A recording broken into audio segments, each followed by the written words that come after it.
Question 7 is, how do you ID and record hazards and risks in your workplace? This question is worth 25 points and focuses on the importance of having a risk or hazard management system in place and that risk registers are reviewed and updated on a regular basis. Under New Zealand's health and safety legislation, you are required to record risks and hazards associated with the work you carry out and implement adequate controls that will minimise or eliminate them completely.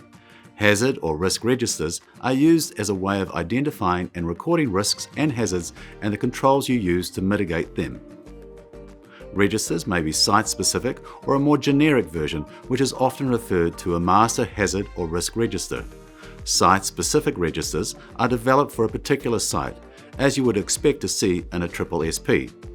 A master register is more generic and is often used where the contractor is only on site for short periods of time and covers a wider range of places he works in.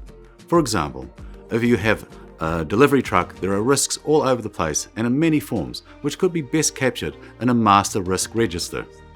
The important thing about risk registers is that they are living documents and should be updated when new risks or hazards appear or are identified, so it's important to show where monitoring or updating has occurred. This can be done by simply showing the date when the register was reviewed or a new risk or hazard was added. When you upload your risk register, you'll need to show that it has been monitored and updated and show any new controls that have been put in place to handle risks or hazards that have been added. A risk register uses a risk assessment approach which identifies risks and hazards and demonstrates the controls you have used to minimize the risk or eliminate it completely.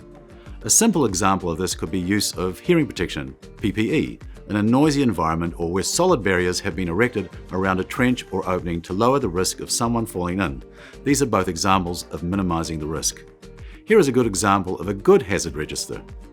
If you're supplying site-specific risk registers such as you would find in a SSSP, please supply at least 3 examples of these.